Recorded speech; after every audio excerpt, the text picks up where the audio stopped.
이사야서 22장 15절로 25절 말씀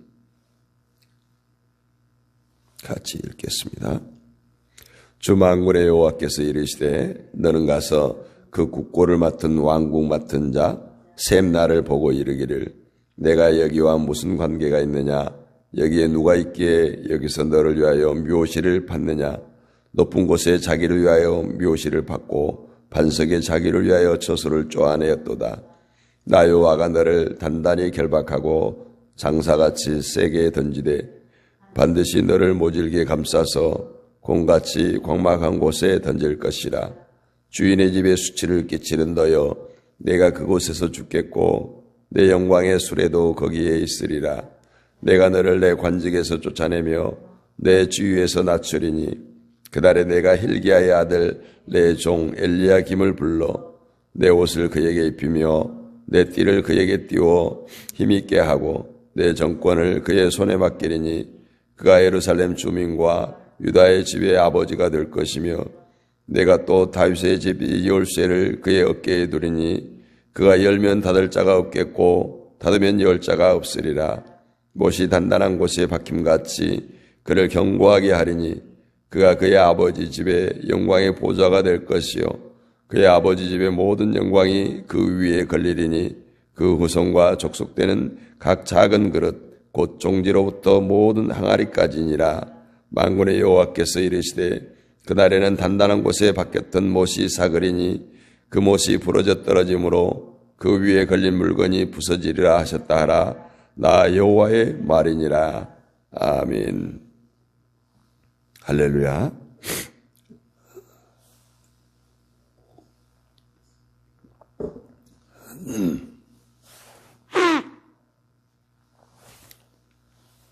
다윗 집의 열쇠라는 제목으로 함께 은혜를 나눕니다. 기독교에 있어서 최대의 관심은 영생, 천국입니다. 천국이 없는 기독교는 상상할 수가 없고 만약에 천국이 없다면 우리들의 신앙생활은 그저 미친 짓에 불과합니다. 세상의 낙도 누리지 못하면서 그냥 쓸데없는 짓에 지나지 않습니다. 천국이 있기에 영생이 있기에 우리는 이 새벽에도 깨어서 기도한 줄로 믿습니다. 성도는 하나님을 사랑하는 자들입니다. 하나님을 사랑한다면 하나님과 영원토록 함께하기를 원하는 것이 당연하죠. 하나님이 계신 곳에 영원토록 하나님과 함께하기를 소원하는 것, 이것은 신자로서 극히 당연합니다. 그런데 보면 갈수록 천국에 대해서 무심해져 갑니다. 무감각해져 갑니다. 그러면서 하나님을 잘 믿는다라고 얘기합니다. 그래서 교회는 종교 놀이터로 전락되고 하나님의 권위보다는 목사의 권위가 더 우위에 있는, 그러면서도 하나님을 사랑하고 천국을 소망한다고 떠들어내는 이상한 종교 집단으로 변모해 버렸습니다. 예수 천국, 불신 지옥. 그래서 많은 사람들은 이미 천국행 티켓은 확보된 것이다. 자신만만해합니다.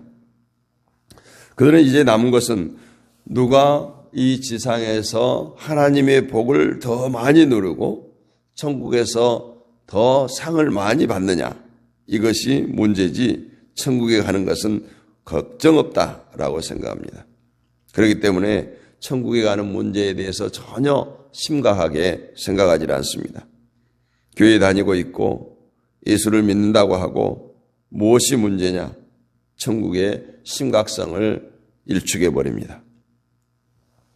그러나 성경을 보면 죄인된 인간이 천국에 간다는 것은 그렇게 간단한 문제가 아닌데도 불구하고 천국은 하나님만 믿으면 간다라고 쉽게 생각합니다. 천국은 살기 좋은 곳이란 의미가 아닙니다.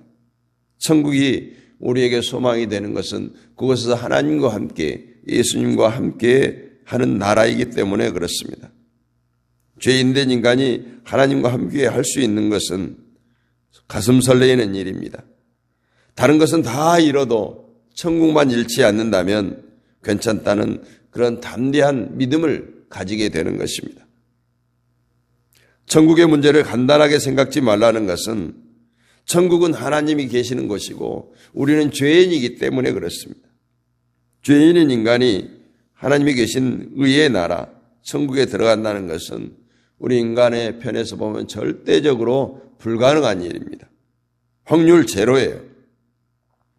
사람들은 도저히 일어날 수 없는 어떤 일을 표현할 때 확률이 얼마나 되는가, 조금이라도 확률을 찾으려고 합니다. 우리가 스포츠에서 리그전을 해서 토너먼트를 올라가려고 할 때 경우의 수를 따지는 경우가 있죠.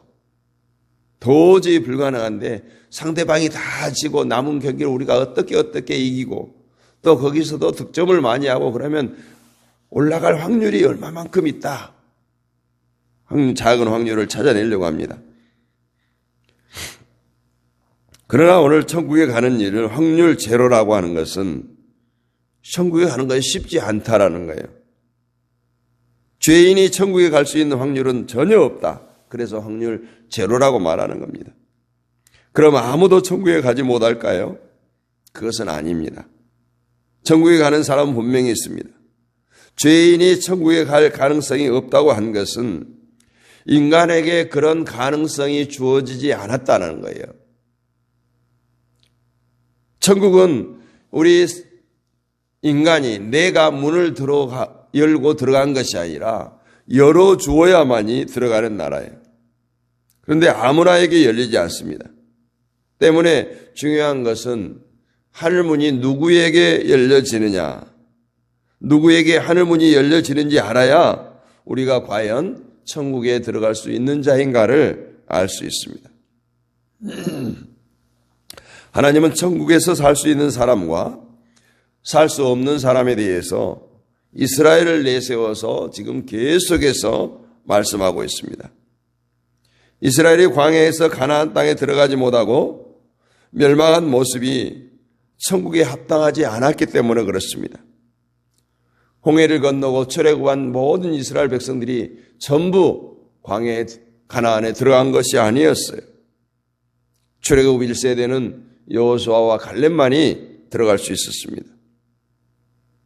또 가나안 백성이 그 가나안 땅에서 쫓겨난 것도 그들이 하나님께서 약속하신 그 땅에서 살기에 합당하지 않기 때문에 가나안의 7 족속이 다 추출되었던 것입니다. 그런데 가나안 땅에 들어간 이스라엘도 나중에는 그 땅에서 쫓겨나고 맙니다. 그 이유는 약속의 땅에 합당하지 않는 삶을 살았기 때문에 그렇습니다. 가나안 땅은 그 땅에서 살 수 있는 합당한 사람만 허락합니다. 누구를 허락하느냐? 하나님의 은혜를 아는 사람만 허락된 땅이에요. 천국이 이와 같습니다. 오늘 우리는 천국이 누구를 거부하는가를 알고 누구를 수용하는가를 알아야 됩니다. 그래야 자신을 살피면서 천국을 소유하는, 천국에 거부당하지 않는 성도로 살아갈 수 있습니다. 오늘 이사야 22장이 이것을 이야기합니다. 오늘 본문은 예루살렘에 대한 심판의 이야기입니다. 1절에 보면 이상 골짜기에 대한 경고라고 말하는데 여기 이상 골짜기는 예루살렘을 말합니다. 우리가 알다시피 예루살렘은 이스라엘의 신앙의 중심지예요. 그런데 그 도시가 심판을 받습니다. 당시의 예루살렘은 하나님보다 향락과 세상의 즐거움에 빠져 살아갔어요. 그러다 보니까 아수르가 자기들을 공격하는데도 전혀 눈치를 채지 못합니다. 그러다가 자신들이 처한 위기를 깨닫게 됩니다. 8절에 보면 그가 유다에게 덮였던 것을 벗김에 그동안 보지 못하고 있는 위험을 보게 되었다라는 거예요. 이스라엘이 위기를 깨닫게 되자 어떻게 합니까? 숲을 곳간의 병기를 바라봅니다. 즉 자신들의 군사력을 바라본다는 거예요. 그리고 다윗성에 무너진 곳을 점검하고 무너진 곳을 수리하기 위해서 가옥까지 헐어냅니다. 그리고 전쟁을 대비해서 먹을 물도 준비합니다. 이것이 11절까지의 말씀이에요. 하나님은 이러한 이스라엘을 책망합니다. 11절 말씀에 너희가 이 일을 하신 자를 앙망하지 아니하였고 이 일을 애적부터 경영하신 자를 존경하지 아니하였느니라. 다시 말해서 하나님을 안다고 하는 그들이 위기가 닥치니까 자기들의 군사력과 힘으로 그 위기를 이겨보려고 힘쓰고만 있지 이 일을 경영하시는 하나님을 전혀 바라보지 않는다는 거예요. 이것이 심판받는 이스라엘, 예루살렘의 모습이었습니다. 물론 하나님은 어떤 위기가 닥쳤는데도 하나님만 믿고 아무것도 하지 말라는 이야기는 아니에요. 하지만 그 일을 경영하시는 하나님을 보지 못한 채 하나님이 없는 사람들과 똑같이 인간의 힘으로 위기를 넘겨보려고 하는 것은 잘못된 것임을 책망하고 있습니다. 하나님이 경영하신다는 것을 무시하기 때문에 사람들은 환난을 당하면 눈앞에 인간적인 수단을 전적으로 의존하게 됩니다. 그래서 성벽이 무너지니까 답답하니까 집이라도 허물어서 성을 단단히 쌓기 위해서 극복해 보려고 하죠. 이 일을 하나님이 경영하신다는 것은 하나님이 심판을 모르기 때문에 그렇습니다. 오늘날 사람들도 이스라엘과 전혀 다르지 않습니다.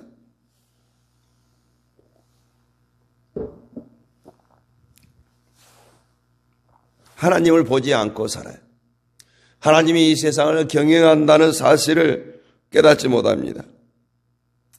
그래서 무슨 일만 있으면 그 일에 매여서 근심과 걱정에 빠집니다. 많은 사람들을 부릅니다.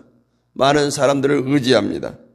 하나님께 나갈 의도가 전혀 없어요. 하나님은 이스라엘에게 그들이 처한 위기를 보게 하셔서 자신들이 하나님을 멀리하고 세상에 빠져 살았음을 그 잘못을 회개하기를 원하셨어요. 12절 말씀에 보면 그날에 주 만군의 여호와께서 명하사 통곡하며 애통하며 머리털을 뜯으며 굵은 배를 띠라 하셨거늘 회개하기를 원하셨다는 거예요. 그런데 이스라엘은 어떻습니까? 회개는커녕 내일 죽을 것 오늘 그냥 마시고 오늘 누리자 먹고 마시자 이러한 방종으로 나갑니다. 기왕 죽을 바에 실컷 먹고 하고 싶은 것 하고 즐길 것 즐기고 마음껏 즐기다 죽자는 거예요. 하나님을 보지 않으니까 순간을 보고 살아가는 거예요. 이것이 막가는 인간의 모습입니다. 하나님은 이러한 죄악은 죽기까지 속하지 못할 것이라고 분명히 경고합니다. 이스라엘은 지금 하나님을 하나님으로 섬기지 않고 있어요. 성도가 하나님을 하나님으로 섬기는 가장 신자다운 태도가 뭡니까? 나는 피조물이고 하나님은 창조주시다라는 거예요. 피조물의 위치에서 창조주를 섬기는 것이야말로 가장 성도다운 성도입니다. 나는 이렇게 살겠습니다 라는 자기 뜻을 용납하지 않습니다. 우리에게 우리의 삶을 주관하시는 주관자가 계시다는 거예요. 그 주관자의 뜻에 의해서 우리의 인생은 흘러가게 돼 있어요. 피조물에게는 오직 창조주에 대한 순종밖에 없습니다. 그래서 불평이나 불만이 용납되지 않아요. 그런데 피조물이 하나님의 자리를 차지하려고 합니다. 이것이 교만이에요. 하나님은 이것을 결코 용서치 않습니다. 하나님은 이러한 잘못을 지적하기 위해서 한 사건을 등장시키는 것이 오늘 본문의 이야기예요. 본문에 보면 셈나라는 인물과 엘리야김이라는 인물이 등장합니다. 셈나는 국고를 맡고 왕궁을 차지한 사람이에요. 대단한 권력을 가지고 있는 사람입니다.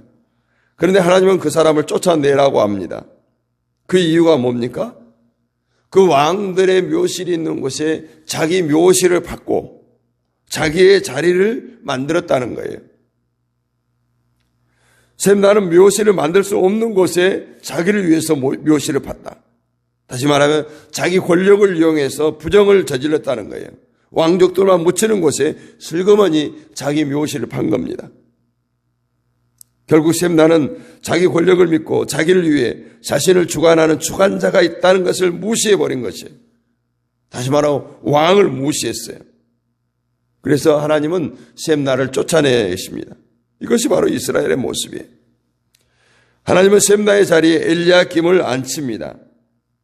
20절에 보면 하나님은 엘리야김을 내 종이라고 부릅니다. 이러한 얘기가 무엇을 말하냐면 하나님은 교만한 자를 거부하시고 종으로 살아가는 겸손한 자를 용납하신다는 사실을 보여줍니다. 천국은 피조물의 자리에서 하나님을 섬기는 자들만 용납되는 나라라는 거예요. 그런데 우리가 하나님을 무시하고 눈에 보이는 것을 의지하고 천국에 간다는 것은 당연한 것처럼 쉽게 생각할 수 있겠습니까? 오늘 엘리야김에게 어떤 일이 주어집니까? 22절 말씀, 내가 또 다윗 집의 열쇠를 그의 어깨에 두리니 그가 열면 닫을 자가 없고 닫으면 열 자가 없으리라. 즉 엘리야김은 천국의 문을 지키는 파수꾼의 역할을 맡깁니다. 천국의 문은 어디 있습니까?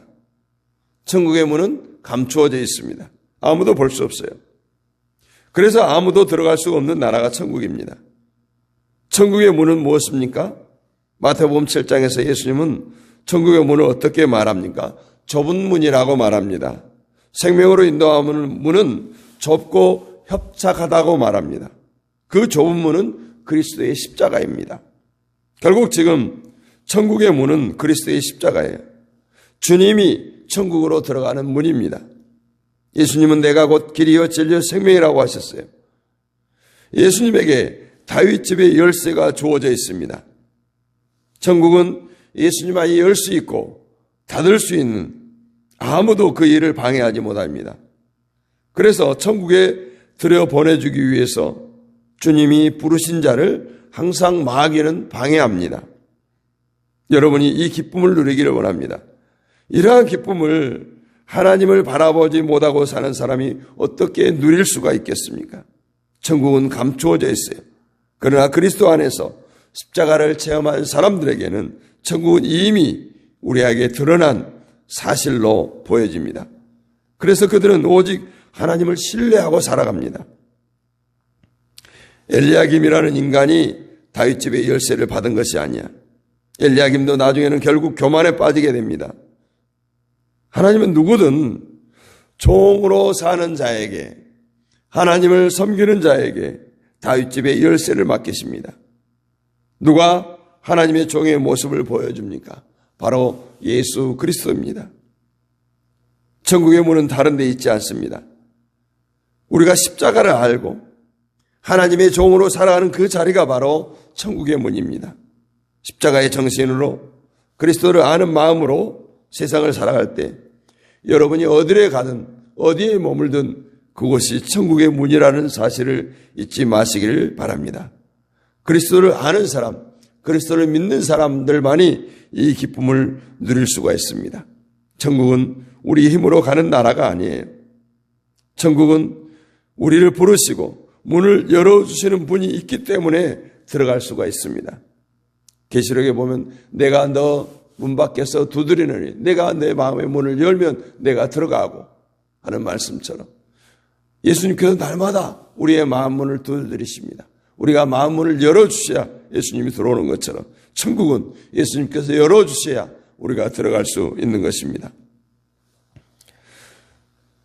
아무리 우리가 세상에서 힘들고 어렵고 욕먹고 무시당하고 할지라도 주님이 당한 그 아픔, 고통, 박해에 비하면 아무것도 아닙니다.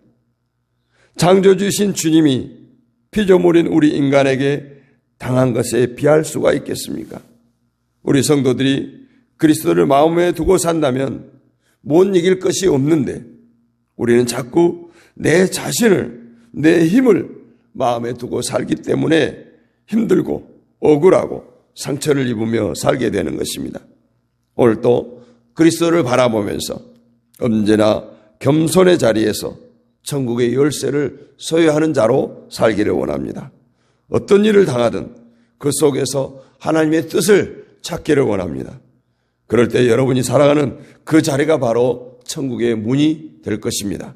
오늘 또 다윗집의 열쇠를 소유한 우리 모두가 천국을 소유하는 자로, 천국의 끝까지 들어가는 자로, 오늘 셈나나 엘리야김처럼 나중에 교만으로 부정으로 천국의 열쇠를 상실하는 그러한 삶이 아니라 끝까지 천국의 열쇠를 소유하는 자로 살아가는 저와 여러분이 되시기를 주님의 이름으로 축복합니다.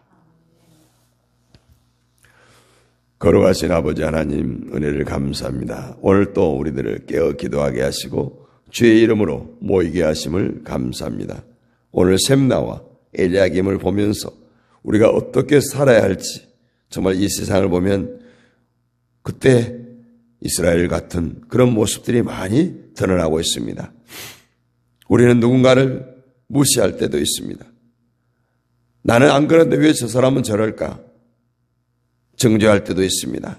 그러나 그 현상 가운데서 우리 자신을 보게 하시고 내 안에 들보를 보게 하시며 내 죄와 허물을 위해서 십자가에 못 박혀 죽으신 그 예수님을 바라보게 하여 주옵소서. 천국에 가는 길은 좁은 길이요 협착한 길이라고 했습니다. 많은 사람들이 간다고 그것을 향해서 가는 것이 아니라 정말 주님 가신 길이 복된 길이요 천국의 길이요 영생의 길임을 깨닫게 하시고 그 길이 고난의 길이라고 할지라도 그 길이 가시밭길이라고 할지라도 꿋꿋이 걸어갈 수 있는 우리 모두가 되게 하여 주옵소서.